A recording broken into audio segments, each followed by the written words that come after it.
If you are looking for the ability, stance and look of a big bore enduro bike, without quite so much of the arm-wrenching speed, the CRF300L and CRF300 Rally are probably machines that should pique your interest. Based heavily on the all-conquering CRF450 motocross bike, both options have been revised for 2021, growing in capacity and featuring revised internals, ratio changes and chassis updates. To help the CRF through the latest raft of Euro 5 regulations, both bikes now sport a 286cc engine, up from 249cc of before. The extra engine size brings with it a rise in peak power, with the 2021 models both making 10% more power than before, 27 bhp at 8,500 revolutions per minute. Joining the capacity increase is a revised intake and exhaust system, with the intake cam timing also being revised. The changes are claimed to be increasing mid-range torque and power, with shorter ratios from first to fifth gear helping to accentuate the improvements. Top gear is now taller, aiding open road cruising.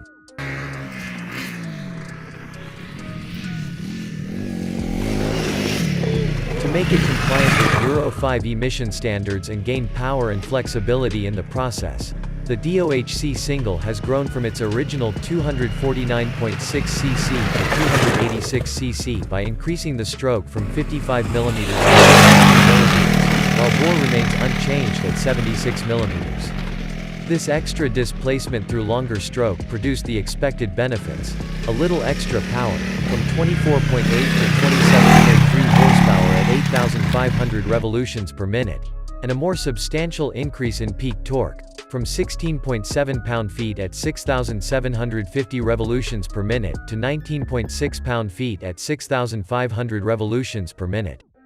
The whole torque curve is substantially improved and is much flatter from 2,000 revolutions per minute up. Compression ratio is unchanged at 10.7:1, while cam and injection timing have been adjusted to the new internal configuration in order to extract the full benefits of not only performance but fuel consumption and exhaust cleanliness. The transmission has also been upgraded with the adoption of an assist slipper clutch. The new CRF300L is 8.8 pounds lighter than the CRF250L it replaces. Weight reduction is always desirable, especially when it comes via a substantial improvement in chassis quality and performance. The frame structure remains unchanged in design, featuring twin main diagonal spars and a single downtube that splits into a double cradle under the engine, very solid. So solid that the Honda chassis specialists have reduced the size of both the front downtube, by 30 mm, and the diameter of the lower cradle tubes, by 3 mm, and the width of the upper cross tube, by 20 mm.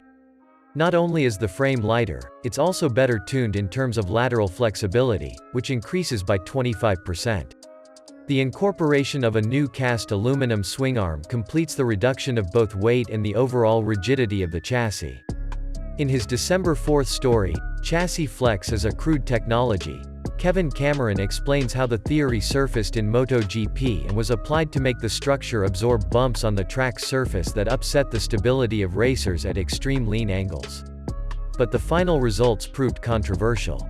In the case of a lightweight, dual-purpose bike of limited power like the CRF300L, the results are on the positive side, since in its case very high chassis rigidity can be a negative factor, reducing the ability to generate traction and giving less controllable reactions on dirt. The CRF300L chassis represents an evolution in terms of structural characteristics.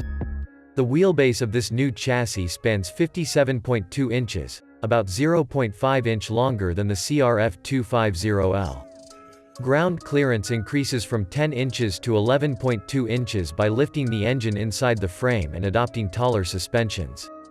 The front Showa 43 mm telescopic fork now features 10 mm extra wheel travel, to 260 mm, 10.2 inches, while the link-actuated Showa single-tube shock absorber increases the rear wheel travel by 20 mm to 260 mm total. The seat height has grown by 5 mm to 880 mm, 34.6 inches total. The front end geometry receives a little touch-up, setting the rake trail to 27.5 degrees and 109 mm, 4.3 inches, respectively from the previous values of 27.6 degrees and 113 mm, 4.4 inches.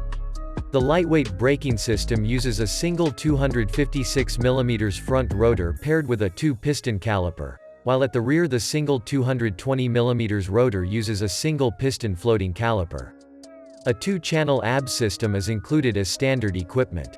The CRF300L rolls on 8100s-2151P front and 120/80s-1862P rear cross-ply tires, emphasize.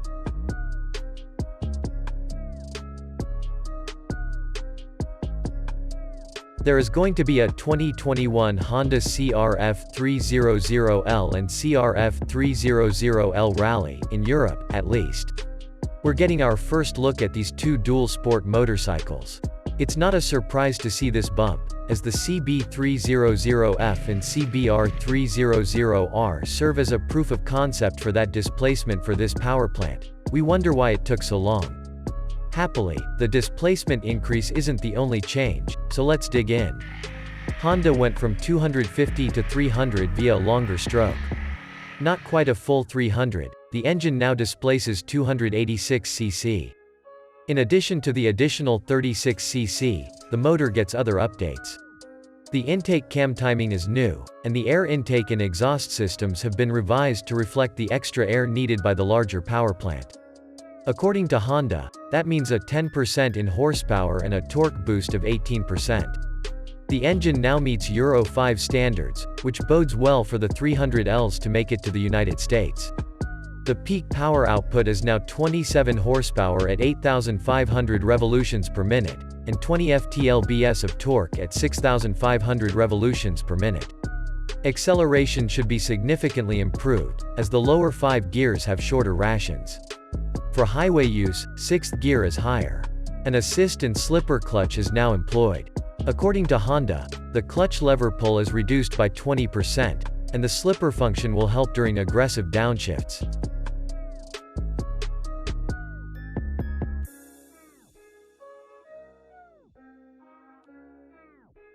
The steel frame has been lightened, and its rigidity adjusted. Honda tells us the increased lateral flex will give the 250Ls increased feedback and feel.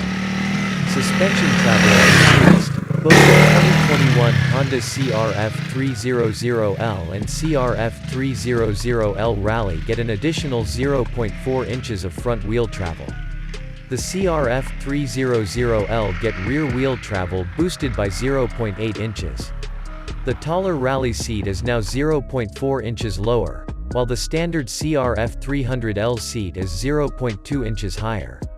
The 2021 CRF300L has a smaller fuel tank, while the Rally gets more fuel capacity.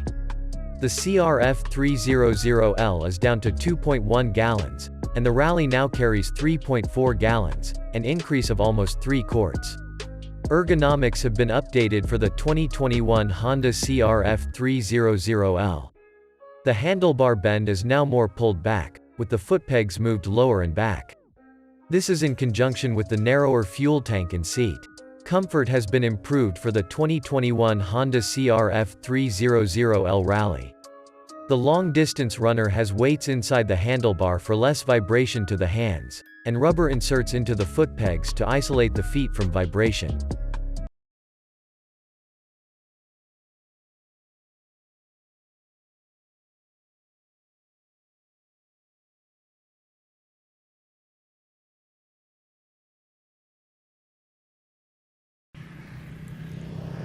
It all started back in the late 70s when Honda realized its CL350 Scrambler, aka Spaghetti Bowl exhaust manifold, could never be a serious dual-purpose crossover and consequently created the legendary XL250, a super versatile lightweight powered by an air-cooled SOHC single so reliable that some are still circulating on the roads and trails of Southern California. The original XL250 generated a family of derivatives and held on very competently till 2012, when Honda launched the CRF250L, an evolution of the CRF230L. The new model proved the most versatile and capable yet, Powered as it was by a very innovative liquid-cooled single featuring a very advanced DOHC valve train, with valves set at a very narrow included angle resulting in a very compact and efficient cylinder head. The CRF250L offered positive on-road, off-road versatility and proved highly capable and efficient. Time has now come for an update, and for 2021 the bike has been vastly revised, starting with the engine. Enter the new CRF300L, likely due to come to the USA sometime in 2021.